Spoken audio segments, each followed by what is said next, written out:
नहीं देखिए, बवाल जिसने भी मचाया है उन्होंने प्रथमदर्शी देख के मचाया है। टेक्निकली वो फ्यूचर एक्सपांशन के लिए रखा है। आप देखेंगे तो आगे जो है उसके स्लम एरिया है, आप समझ के चलिए। और 45 मीटर का रोड है, वहाँ पे जाके वो 30 मीटर बना है। वो 30 मीटर क्यों बना कि आज़ाद नगर ये बस्ती बहुत पहले से थी, मतलब जब डीपी बना तब से है वो, तो इसलिए 30 मीटर। आज नहीं तो कल उसे भी 45 मीटर करना पड़ा, करेंगे ऐसा नहीं है। कल समझो कि रिजर्वेशन है एक तरफ, आप पता है, तो रिजर्वेशन तो आज नहीं तो कल हमारे पास ही आने वाला कॉरपोरेशन, तो उस रोड को बड़ा करके उसको एक्सपेंशन किया जा सकता है।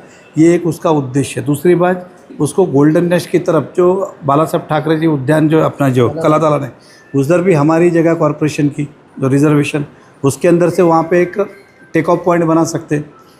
भाईंदर वेस्ट के अंदर जाने वाला पॉइंट, उसको एंट्री पॉइंट, मतलब वेस्ट में से आने वाला आदमी अगर उस फ्लायर को कनेक्ट कर देवे तो उधर से आने वाला पॉइंट हो सकता है। तो दोनों ही चीज़ें आगे जाके फ्यूचर में उपयोगी होने वाली है, इस दृष्टि से वो बनाया है। आप अगर आप जाके देखेंगे तो ये फ्री वे कब बना, कौन से साल में बना? विलासराव देशमुख जी के टाइम पे। उसके ऊपर अभी आप देखिए अटल सेतु कनेक्ट किया, तो वैसे ही सेम था। वो एक लाइन अटल सेतु को कनेक्ट किया जाने के लिए, एक लाइन वैसे ही आज भी। और भी आज उसके अंदर एक और प्रोविज़न रखा है, आप जाएंगे तो सेम ऐसे जाके ऐसी दीवार आपको मिलेगी। नो डाउट जो आपने बताया कि गाड़ी कहीं टकराए नहीं, उस दिशा से उस पर प्रिकॉशन लेना चाहिए, इस बात से मैं सहमत हूँ। लेकिन जो बनाया गया है वो वेस्ट नहीं जाने वाला है, वो शहर के लिए आगे जाने वाला है। और ये बाद में एक्सटेंशन इसलिए नहीं हो सकता था कि उसका कार्य, देखो आगे वाला ब्रिज तोड़ के बना सकता है। अगर मेट्रो आने के बाद आप क्या तोड़ोगे? क्योंकि कल अगर 4 लाइन करने का तो ऊपर मेट्रो है, तो कभी ज़िंदगी में टूट नहीं सकता है। मेट्रो क्या नीचे उतारेंगे क्या, फिर बनाएंगे क्या? तो नहीं हो सकता। ये एक्सपेंशन किया है जो वेस्ट नहीं जाएगा, जनता का पैसा, इसको हम पूरा यूटिलाइज़ करेंगे। और आपको विश्वास दिला तो आने वाले 4-6 महीने के अंदर ही इसकी डिज़ाइन बना के आगे के काम की हम शुरुआत करेंगे। कॉमन आदमी प्रथम दर्शनीय देख के वो लगता है, इसलिए मैं उनको भी गलत नहीं ठहराता हूँ। लेकिन अभी मैं कमिश्नर से बात किया, आपको एक सिंपल बताता हूँ कि वो एक तरफ फ्लाईओवर के मेट्रो है, एक तरफ खाली जगह है, एक तरफ फ्लाईओवर के मेट्रो बनी, एक तरफ खाली है।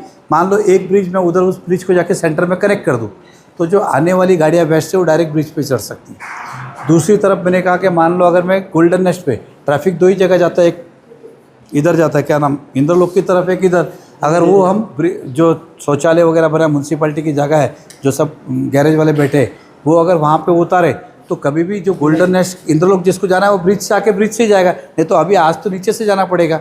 वेस्ट वाले को भी अगर ऊपर चढ़ना है तो उसको आगे आके दीपक हॉस्पिटल शिवार गार्डन से चढ़ना पड़ेगा। ये कम से कम यहाँ से चढ़ सकता है। तो 2 प्रॉब्लम तो मैं आज ही सॉल्व करता हूँ कि दोनों फ़ायदे वाला ही होगा, नुकसान वाला नहीं है। MMRDA पिक्चर एकदम उन्होंने भी स्पष्ट कहा है कि फ्यूचर एक्सपेंशन के हिसाब से, और मैं पूरी जवाबदारी के साथ कहता हूँ कि उसका फ़ायदा शहर को होगा, नुकसान नहीं होगा।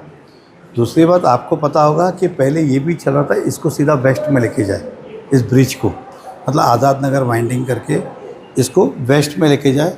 तो फिर बाद में कहा कि वहाँ डॉक्टर बाबा साहब अम्बेडकर जी का पुतला है, बाकी बिल्डिंग नज़दीक है, तो वहाँ ले जाना उचित नहीं होगा। फिर वो काफ़ी समय तक वो बंद रहा काम, आपको पता होगा। मेरे ख्याल से ऑलमोस्ट नहीं तो 1-1.5 साल 2 साल बंद ही रहा काम। फिर बाद में गवर्नमेंट डिसीजन लेकर नहीं, वो अब काम करो, इधर ही लैंडिंग करके ख़त्म करो। तो ये दोनों रूट काम आएगी, मैं इस शहर की जनता को विश्वास दिलाता हूँ। गोल्डन नेस्ट का सर्कल बहुत बड़ा एक्सपेंशन है। गोल्डन नेस्ट में जब डिज़ाइन करेंगे तो आप देखेंगे कि उसके अंदर पूरा एक्सपेंशन हो जाएगा। वो सर्कल बना देंगे ऊपर तो ईजीली जाएगा। कि MMRDA से भी मैंने जानकारी ली, बात की कि सर हमने फ्यूचर एक्सपेंशन ले रखा है, अब कॉरपोरेशन हमको NOC देगी तो हम उसके अंदर एस्टीमेट करें, गवर्नमेंट से मान्यता लेके उसको पूरा करेंगे।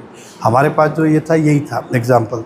अब उसके अंदर कॉरपोरेशन का, और मैंने भी कमिश्नर अब भी जस्ट बात किया, हम आने के बाद उनका अपना NOC देंगे और प्रपोजल देंगे कि आप इधर इस तरह से बनाओ, वो करने को तैयार है। आपने जो खाली बोला है कि उस पॉइंट ऑफ व्यू से देखना चाहिए कि गाड़ी टकराए नहीं, तो उसका नो डाउट कि MMRDA बहुत बड़ी संस्था है और वो डेफिनेटली उसका प्रिकॉशन लेंगे कि वो टकराए नहीं।